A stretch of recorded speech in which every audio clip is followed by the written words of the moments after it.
es muy cómodo nosotros tener la vida cristiana aquí con toda la libertad, venir, adorar, reunirnos, pero se trata de algo más que eso. Nosotros no estamos completos como discípulos de Cristo con solo adorar, sino que venimos, adoramos, tenemos una experiencia con Dios y después de esa misma experiencia que hemos tenido con Dios, salimos y la compartimos a otros.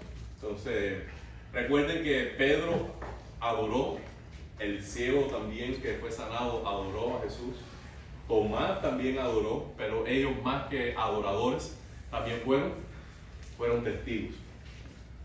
Y hay una misión que cumplir. En Mateo capítulo 9 recuerdan que Jesús estaba presentándose como el modelo de la misión. Él iba de aldea en aldea, de ciudad en ciudad, predicando el evangelio, sanando a los enfermos y también sanando toda dolencia del corazón de la gente. En Lucas también nos dice que él estaba libertando a los cautivos y expulsando demonios. Entonces todo ese ministerio que estaba haciendo Jesús, luego en el capítulo siguiente, en el capítulo 10, él envía a sus discípulos de 2 en 2 para hacer exactamente lo que él había hecho. Entonces él dice: vayan, prediquen este mensaje, el reino de los cielos está cerca, sanen enfermos, resuciten muertos, limpien de su enfermedad los que tienen lepra, expulsen demonios. Lo que ustedes recibieron gratis, denlo gratuitamente. Es decir, que nosotros estamos llamados a multiplicar el ministerio de Jesús. Allí tenemos el modelo. ¿Qué hizo Jesús? Ve tú y haz lo mismo. Hasta que no hagamos en la misión, nosotros no estamos viviendo como dignos discípulos de Jesucristo. Entonces, la segunda razón es que quien lo pide tiene máxima autoridad. Jesús tiene autoridad sobre todos los maestros de la ley, y él tenía autoridad para enseñar como nadie la tuvo. Por eso todos se admiraban de su doctrina. Jesús también tenía autoridad sobre los demonios, de tal manera que con su palabra silenciaba y expulsaba a los demonios. Tenía autoridad también sobre la enfermedad, y hay una lista larga de enfermos que Jesús resucitó también. Entonces, no es solamente que sanó al enfermo, sino que el enfermo agravó, murió de esa enfermedad, y aún así, cuando no había esperanza, Jesús lo resucitó.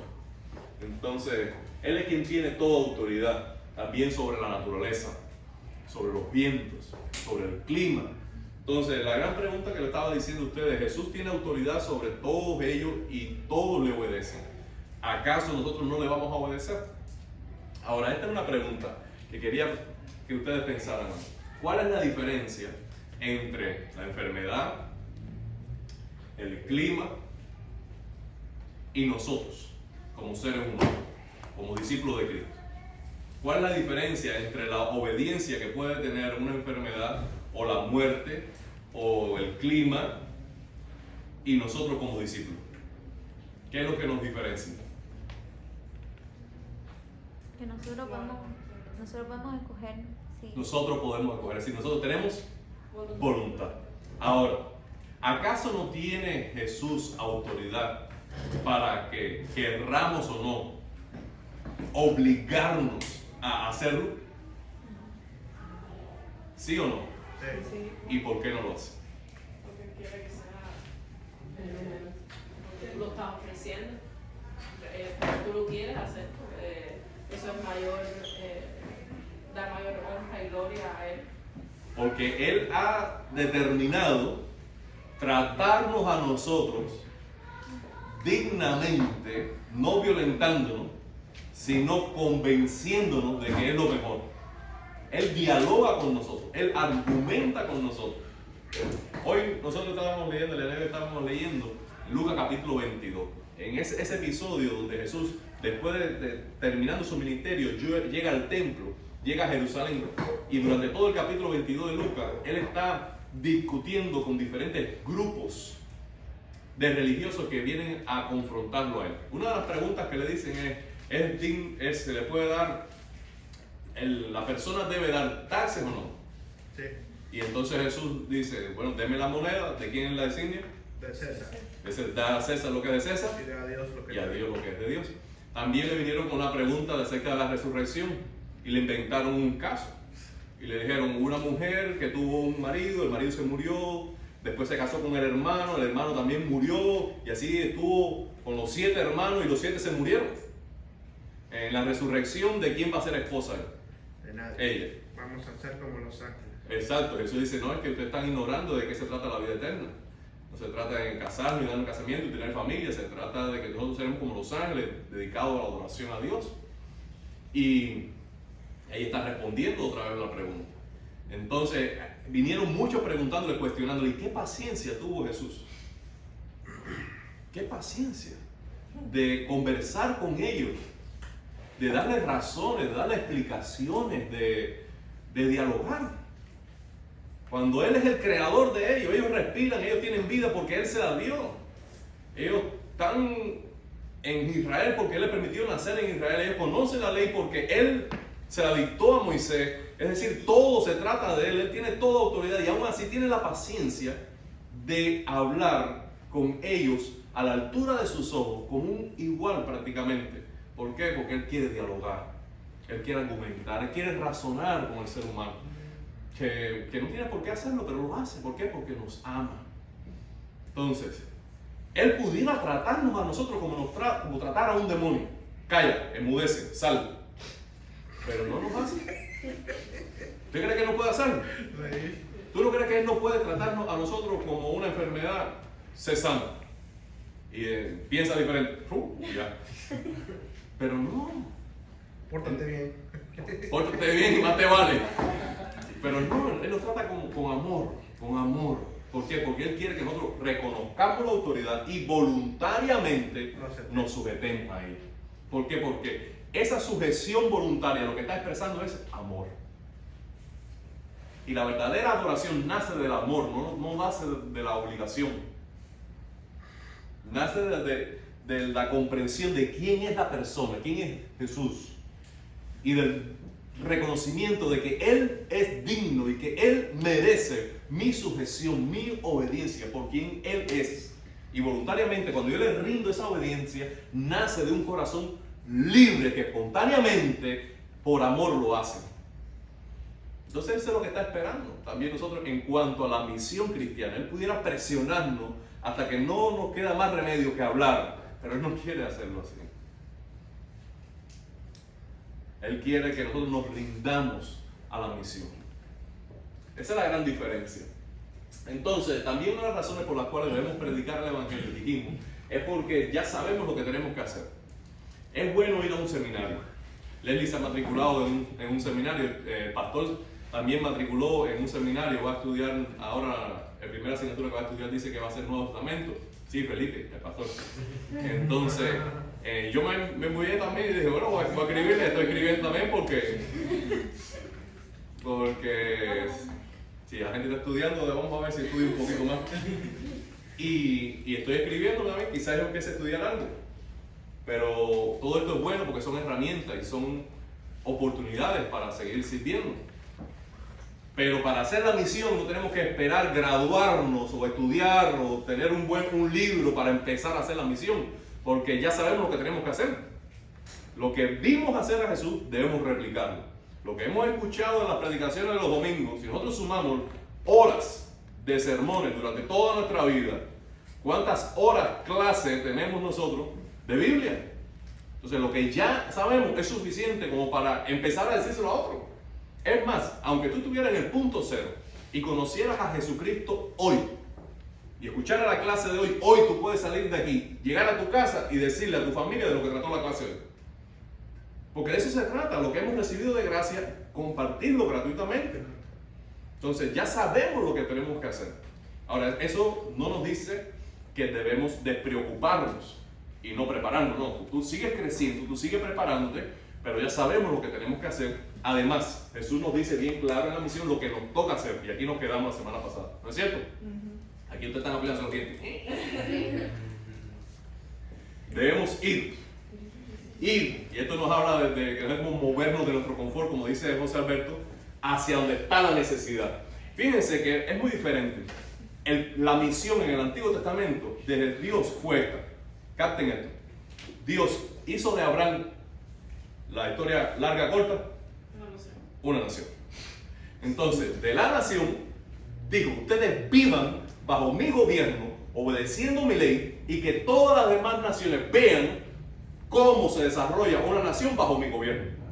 Entonces, de todas las naciones tenían que venir a Israel, al único centro de adoración, conocer la ley de Moisés y adorar al único Dios verdadero. Entonces, Israel, el propósito de Israel es ser testigo para las naciones, pero mientras vivían como un pueblo que obedecían a Dios. Vengan y vean. La misión en el Nuevo Testamento es diferente. Vayan y digan. Al principio, el testimonio era de vida solamente, y que las personas vinieran y se centralizaran en Israel, porque allí un día iba a nacer el Mesías, y los ojos de todos tenían que estar sobre Israel para ese gran día donde nacería el Mesías. Pero ahora que el Mesías vino, murió y resucitó, ya el propósito de Israel ha pasado a otro plano, y ahora es la iglesia, el Israel de Dios, el pueblo de Dios. ¿Y qué está diciendo? Vayan a las naciones. Es hacia afuera la misión. Entonces, por eso dice a todas las naciones. José Alberto estuvo mencionando por arribita Hechos capítulo 1, versículo 8. Y Jesús le dijo a sus discípulos, no se muevan de Jerusalén hasta que haya venido sobre ustedes el Espíritu Santo. Cuando hayan recibido el Espíritu Santo, entonces ustedes saldrán y serán testigos a todas las naciones, empezando desde Jerusalén, la ciudad, Jerusalén, Judea, Samaria, y de allí hasta los confines de la tierra. Entonces es descentralizada la misión. Por eso nosotros no podemos cerrarnos en las cuatro paredes de la iglesia, porque la vida de la iglesia se desarrolla en la misión. Fíjense si así es, que no tuviéramos Nuevo Testamento sin misiones. ¿Por qué tenemos Gálatas, Efesios, Tesalonicenses, Colosenses, Romanos? ¿Por qué tenemos eso? Porque Pablo le estaba escribiendo la Porque, iglesia. muy bien, salió el Evangelio, lo único que sabían ellos era lo que Cristo hizo y lo que Cristo dijo. That's it. Eso es todo lo que tenían ellos. No tenían Nuevo Testamento. Entonces ellos fueron, y lo que escucharon de Jesús o vieron de Jesús, empezaron a multiplicarlo. ¿Qué es lo que dice Juan? Primera carta de Juan, capítulo 1. Lo que hemos oído con nuestros oídos, lo que hemos visto con nuestros ojos, lo que hemos palpado tocante al verbo de vida, porque la vida estaba en Dios, pero se nos manifestó. Lo que hemos visto, lo que hemos palpado, lo que hemos escuchado, esto le testificamos, para que la comunión de ustedes sea con nosotros y nuestra verdadera comunión sea con Dios. Con el Padre. Entonces, así comenzó la iglesia, sabiendo nada más el Evangelio de boca de los apóstoles, que fueron los testigos principales de la vida y de la enseñanza de Jesús. Ahora, salieron y empezaron a hablar de Jesús, lo que sabían, sin un seminario y sin nada, lleno del Espíritu Santo. Así se convirtieron las almas, se empezaron a reunir a adorar a Dios por medio de la fe en Cristo. Y cuando empezaron los problemas y no sabían qué hacer, levantaban el celular y llamaban a Pablo. Oye, Pablo, ¿sabes qué? Tenemos problemas con esto. No había. Bueno, escribían un mensaje. Un email. Oye, Pedro, ¿sabes qué? Tenemos aquí tremendo problema porque las mujeres se están volviendo media locas y quieren mandar a los maridos, tú sabes que esto aquí. Entonces ahí empezaban los apóstoles a responder a las necesidades de las misiones. Y así se desarrolló la teología del Nuevo Testamento, impuesta por la necesidad de las misiones. ¿Me siguen? La gente no estaba preparada, pero fueron y cumplieron y obedecieron la misión. Y mientras surgían los problemas y las necesidades en las iglesias locales, como no tenían la preparación, se viraban para los apóstoles, y los apóstoles escribían y daban solución mientras ellos daban adelante con la misión. Es decir, que nunca vamos a estar perfectos, nunca vamos a saberlo todo, no podemos estar preparados con todas las condiciones para empezar a predicar el evangelio y a ser discípulos. Simplemente tenemos que hacerlo right now. Tenemos que hacerlo ya. El tiempo es hoy. La necesidad es urgente.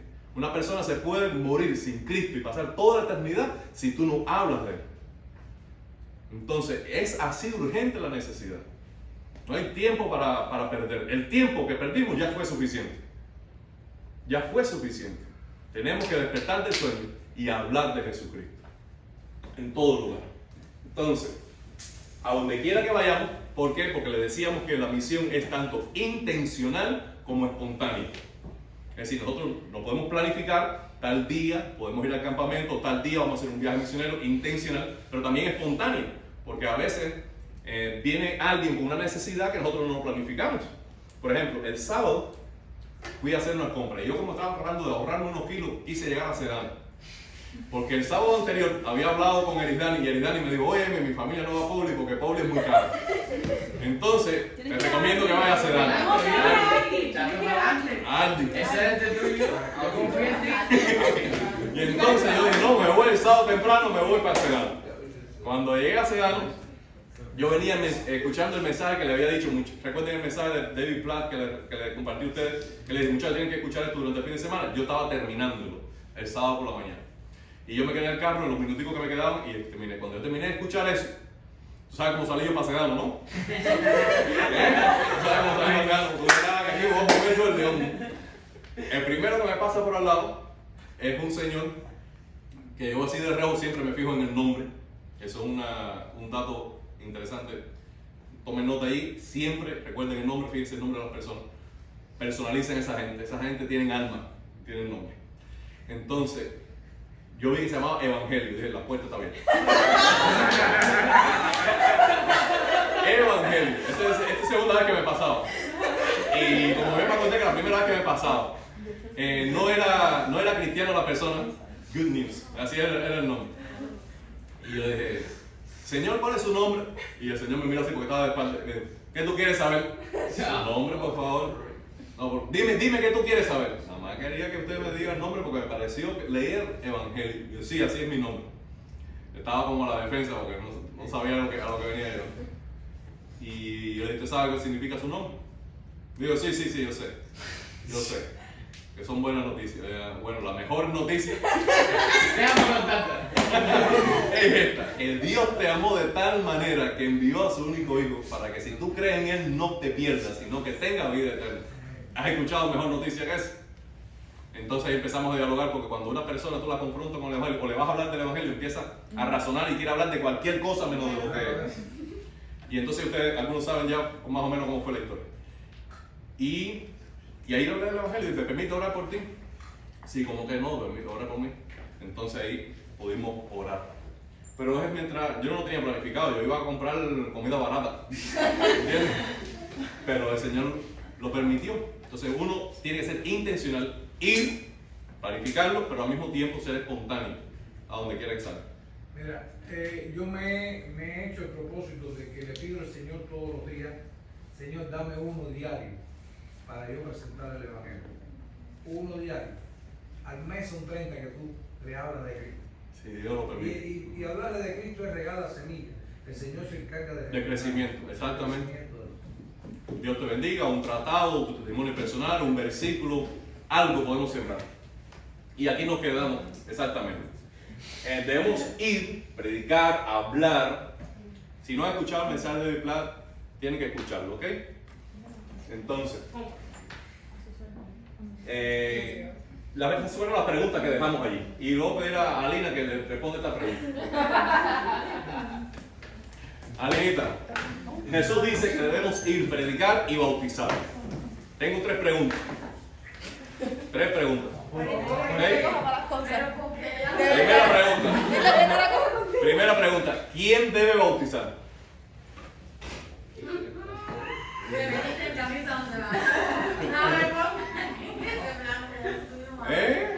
¿Cómo que no? Tenemos aquí el versículo bíblico, está clarito. Y aquí está la pregunta en español. ¿Quién debe bautizar?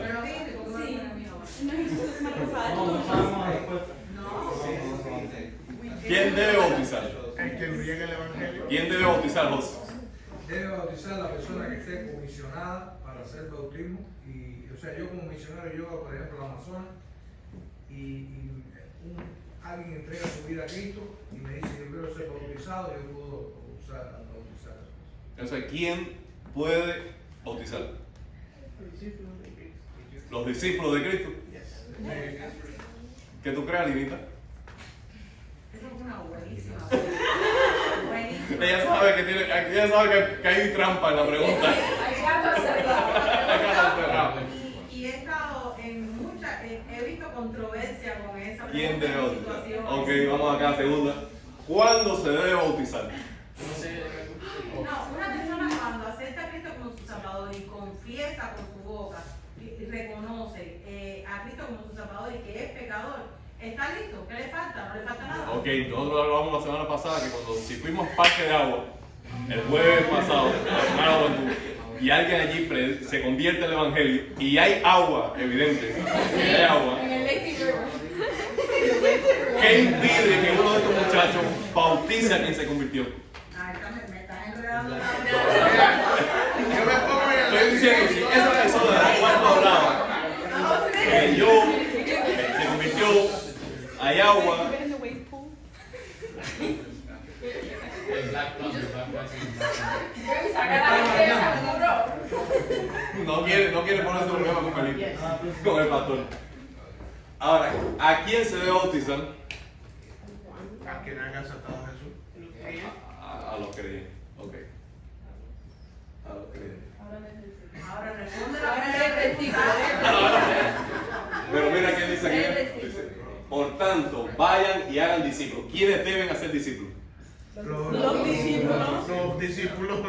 Todos. Todos los discípulos. Todos los discípulos deben hacer discípulos. ¿No? Entonces, ¿cómo se hacen discípulos? How do you do that?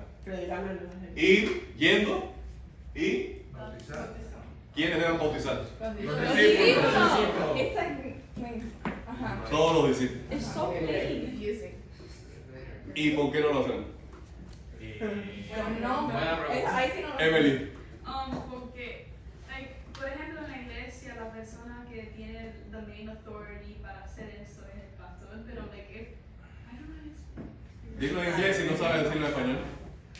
Siempre. O en francés. Ajá. no hay problema. Like, alguien que tiene, like, los discípulos lo podemos hacer, pero, like, mainly, si hay alguien ahí que tiene, like, autoridad, under God's, like, pastor. Es como like an orden. I know what you're trying to Ok. say. Es como en la Hay una jerarquía.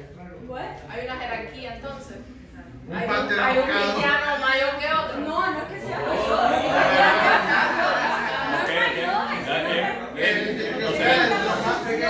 Ok, ok, Lely. Entonces, para crear orden, entonces para saber quién está bautizado, quién es miembro, quién no, lo hacen aquí delante de todo el mundo, una persona para hacer orden. Pero si estamos en un lugar como en el medio del África y no hay nadie que pueda bautizar, nosotros podemos bautizar. Así es. Ok. Ok, yo Alina. yo coincido con lo que Leslie está diciendo. Ok. Lo que hacemos nosotros, como vamos de misiones, si hay una iglesia local donde hay una persona que aceptó a Cristo, nosotros le damos, o sea, aceptó a Cristo conmigo y él dice, no, yo quiero prepararme para bautizarme, nosotros le damos a la iglesia que lo prepare.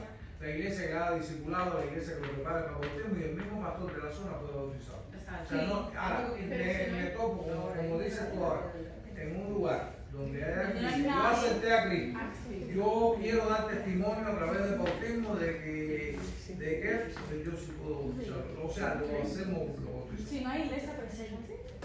Es lo que hacemos nosotros como tal. Ok, nosotros normalmente, alguien mencionó la palabra que es comisionamos. Es decir, Cristo está comisionando a sus discípulos. Ahí hay una delegación de autoridad. Es decir, Cristo, a quien tiene toda autoridad, le está delegando a sus discípulos esa autoridad para ir, predicar, bautizar y enseñar. Entonces, nosotros acá debemos recordar en Hechos capítulo 13, cuando Pablo, entre otros, y Bernabé, fueron llamados por la iglesia de Antioquía, y orando ellos en ayuno, el Espíritu Santo dijo, sepárame a Pablo y a Bernabé para la obra del ministerio de las misiones que yo los he llamado. Ellos lo pusieron aparte y le impusieron las manos y lo comisionaron para las misiones y lo enviaron. Y es lo que nosotros hacemos cada vez que se va a un viaje misionero como iglesia. Nosotros estamos comisionando, delegando autoridad para, en el nombre de Cristo, como iglesia, estamos enviando a estos misioneros. Esos misioneros no están por su cuenta, pertenecen a la iglesia. Nosotros estamos yendo con ellos en esa misión, estamos respaldándolos y estamos dándole autoridad para hacer la misión. Estamos delegando autoridad. Y entonces lo mismo sucede con nosotros. Si nosotros aquí, por una razón práctica, nosotros no estamos bautizando todos los domingos. Entonces, como no vamos a bautizar todos los domingos por una razón práctica, no bautizamos todos los domingos, tenemos tiempo para hacer un pequeño discipulado, que Clarisa mencionó algo así la semana pasada, para clarificar el evangelio. En esto de ir y hacer discípulos, ¿cómo hacemos discípulos? Ustedes dijeron, predicando el evangelio. Pero predicar el evangelio no tiene que ser necesariamente en una sola conversación. ¿No es cierto? Aunque en una conversación llevemos a alguien a Cristo, nosotros predicamos el evangelio para clarificar, para fortalecer en el evangelio al nuevo creyente. Y entonces, en lo que llega el momento de ser bautizado, porque no estamos bautizando todos los domingos, tenemos tiempo para ¿qué? Para 5 o 6 clases, que es lo que se le hace aquí. No son requisitos indispensables para bautizarse, sino simplemente lo hacemos porque es algo que ayuda al nuevo creyente. Pero si tú no pasas esa clase, también puedes ser bautizado. ¿Me explico? Entonces, pasado esa clase, eres bautizado. Ahora, si nosotros estamos